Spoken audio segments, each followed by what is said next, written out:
안녕하세요. 사연사색입니다. 구독과 좋아요는 저희에게 큰 힘이 됩니다. 이제 사연 시작합니다. 제 이름은 김명자입니다. 내년이면 100살 그 나이가 눈앞에 와 있습니다. 올해 초 겨울 TV 방송국에서 한 통의 연락이 왔습니다. 피아노 치시는 100세 할머니가 계시다지요? 그날 저는 방송 촬영팀 앞에 서게 되었습니다. 사람들이 카메라를 들이대며 놀라워했지만 제 마음속엔 오직 하나뿐이었습니다. 내 이야기를 지금쯤은 해도 되겠지요. 어릴 적부터 마음속에 품어온 피아노에 대한 그리움, 평생 접어두었던 꿈, 그리고 지금은 홀로 자립하며 살아가는 제 살. 오늘은 그 이야기를 들려드리려 합니다. 제가 처음 피아노를 본 건 1930년대 서울의 어느 소학교 교실이었습니다. 그 시절은 지금과는 참 많이 달랐습니다. 조선이 아직 일제강점기에 있던 때였고 학교에 다니는 여자아이들은 정말 손에 꼽을 만큼 드물었습니다. 특히 시골에서는 아예 여자아이의 교육을 허락하지 않는 집안도 많았지요. 학교라는 공간 자체가 남자아이들 중심으로 꾸려졌고 여자아이들은 그저 글씨나 조금 읽고 쓰는 정도면 된다고 여겨졌습니다. 그런 시대였지만 다행히도 저희 아버지는 딸이라도 글은 배워야 한다며 저를 서울 소학교에 보내주셨습니다. 아버지는 과묵하셨지만 속정 깊은 분이셨습니다. 지금 생각해보면 저를 학교에 보내신 것도 딸이라도 글은 알아야 세상 무섭지 않게 살 수 있으리란 믿음에서였던 것 같습니다. 소학교를 졸업하고 저는 보육학교에 진학하게 되었습니다. 아이들을 가르치고 피아노를 치며 노래를 함께 부르는 선생님이 되고 싶다는 작은 꿈이 생겼기 때문입니다. 그러나 그 꿈은 너무 쉽게 꺾이고 말았습니다. 당시 학교에서는 일본 신사참배를 강제로 시켰는데 우리 집은 그것을 받아들이지 않았습니다. 신사참배를 거부한 학생들이 많아지면서 학교는 결국 문을 닫게 되었고 제 보육교사의 꿈은 그날 이후 흔적도 없이 사라지고 말았습니다. 아버지도 말은 없으셨지만 제가 상심한 것을 아셨는지 그날 저녁 혼자 약방에서 사오신 약봉지를 상위에 조용히 올려놓으셨습니다. 무슨 말보다 따뜻한 그 행동 하나가 제 마음을 더 아프게 했습니다. 그렇게 저의 첫 번째 꿈은 역사와 시대의 벽 앞에서 조용히 접혔습니다. 그래도 소학교에서 배운 글 덕분에 지금 이렇게 저의 이야기를 직접 쓰고 있다는 사실이 얼마나 큰 감사인지 모릅니다. 짧았지만 그 시절의 학교 생활은 제 인생의 기초이자 위안이 되었습니다. 그래도 저는 조금이나마 학교를 다녀서 글을 읽고 쓰는 건 배울 수 있었습니다. 지금처럼 이렇게 제 이야기를 적을 수 있는 것도 그 짧은 시간이 있었기 때문입니다. 소학교 당시 교실 뒤편에는 작고 낡은 풍금이 있었는데 그 풍금은 저에게 마치 보물처럼 느껴졌습니다. 종이 울리고 선생님이 앞에 서서 풍금을 치면 아이들은 손을 무릎에 얹고 조용히 따라 불렀습니다. 저는 그 풍금 소리를 들을 때면 온몸이 따뜻해지는 기분이 들었습니다.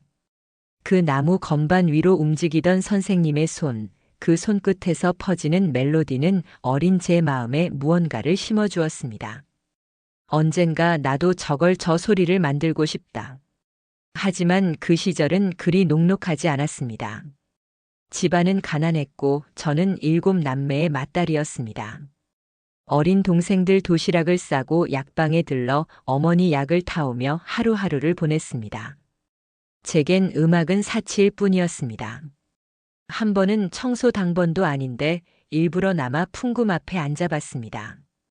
살며시 손을 얹고 한 음만 눌러보았을 때 뒤에서 명자야, 거기 앉아있으면 혼난다. 며 선생님의 목소리가 들려왔습니다. 그날 이후 저는 다시는 풍금에 가까이 가지 않았습니다. 18살에 얼굴도 제대로 모르던 남편에게 시집을 갔습니다. 지금 생각하면 어리게 느껴지지만 그 당시에는 오히려 늦은 편에 속했습니다. 친구들 중에는 15, 16 나이에 시집가는 아이들도 있었으니까요.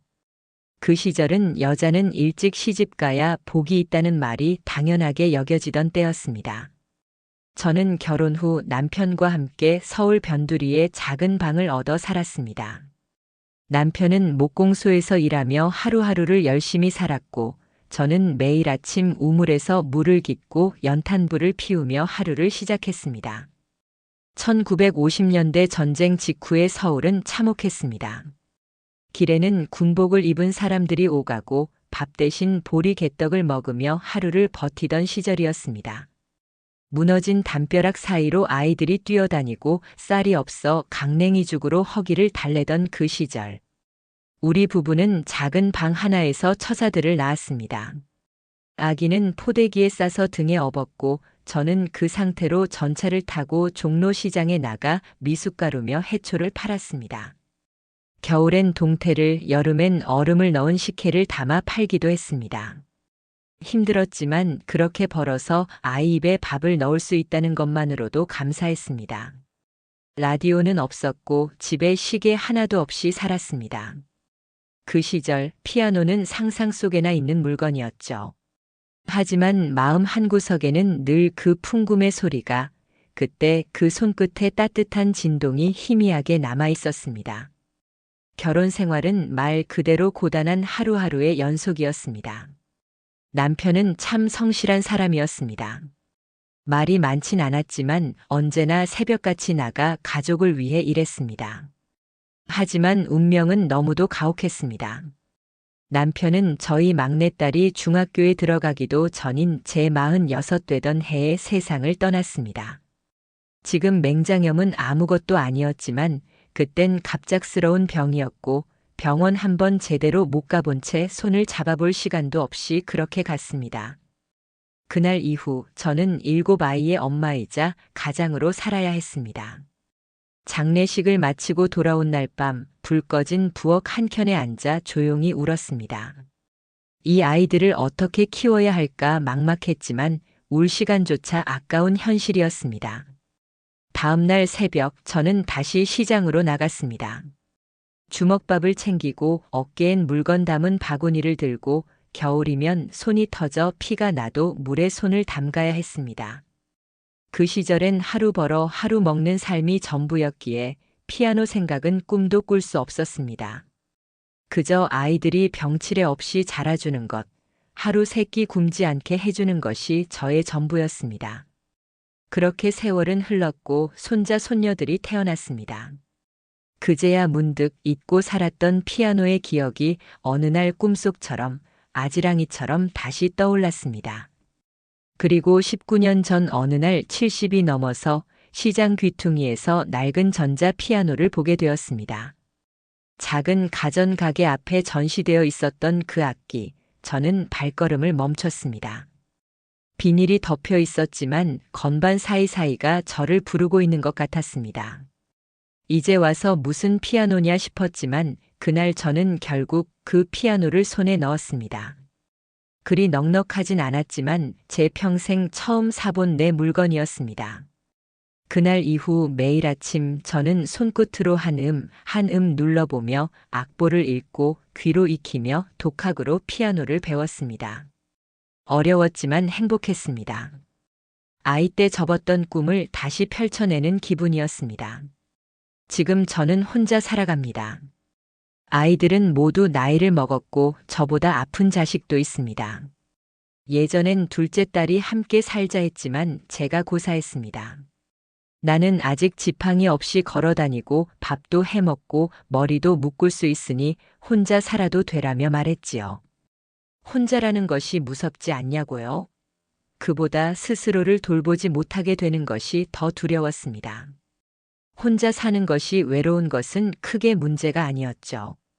그보다 제 자신을 관리할 수 있는 능력을 지키는 것이 제 삶의 자존심이었습니다. 매일 아침 저는 정해진 루틴으로 하루를 엽니다.